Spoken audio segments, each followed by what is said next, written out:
اس شخص نے عالم سے کہا کہ میں نے 99 آدمی قتل کیے ہیں، کیا میری توبہ قبول ہو سکتی ہے؟ اس راہب نے کہا نہیں، تمہاری توبہ کبھی قبول نہیں ہو سکتی۔ بس اس شخص نے اسے بھی قتل کر دیا اور اس طرح اس نے 100 آدمیوں کے قتل کی تعداد مکمل کر دی۔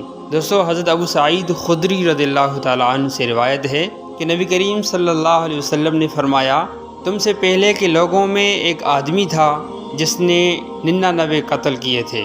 بس اس نے لوگوں سے سب سے بڑے عالم کے بارے میں دریافت کیا تو اسے ایک راہب پادری کے بارے میں بتایا گیا۔ بس وہ اس کے پاس آیا اور کہا کہ میں نے 99 آدمی قتل کیے ہیں، کیا میری توبہ قبول ہو سکتی ہے؟ اس راہب نے کہا نہیں، تمہاری توبہ قبول نہیں ہو سکتی۔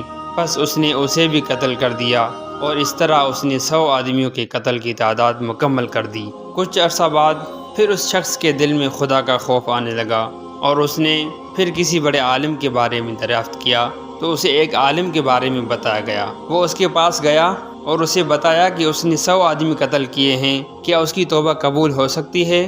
اس عالم نے کہا ہاں، اور کون ہے جو اس کے اور اس کی توبہ کے درمیان حائل ہو سکتا ہے؟ ایسے کرو کہ تم فلاں جگہ چلے جاؤ، کیونکہ وہاں کے لوگ خالص اللہ کی عبادت کرتے ہیں، بس تم بھی ان کے ساتھ مل کر اللہ کی عبادت کرو، اور سنو، اپنی زمین کی طرف واپس کبھی نہ آنا، کیونکہ وہ برائی کی زمین ہے۔ پھر وہ اس بستی کی طرف روانہ ہوا اور ابھی آدھا سفر ہی طے کیا تھا کہ اسے موت آ گئی۔ اب اس کی روح قبض کرنے کے لیے رحمت اور عذاب کے فرشتے آ گئے اور دونوں کے درمیان جھگڑا شروع ہو گیا۔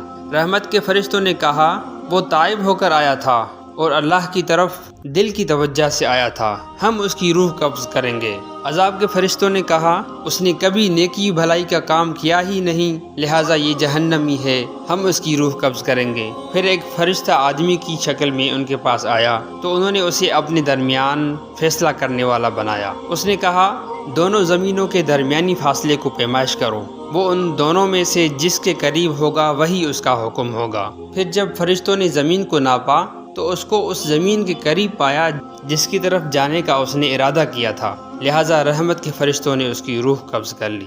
دوستو، اسی لیے نبی کریم صلی اللہ علیہ وسلم نے ایک اور حدیث میں فرمایا کہ اللہ تعالیٰ فرماتا ہے کہ اگر بندہ سمندر کی جاگ کے برابر بھی گناہ لے کر آئے اور مجھ سے توبہ کرے، استغفار کرے، تو میں اس کے سارے گناہوں کو معاف کر دوں گا۔ تو اللہ تعالیٰ ہمیں بھی سچی دل سے توبہ کرنے کی توفیق عطا فرمائے اور اپنے نیک لوگوں میں شامل فرمائے، آمین۔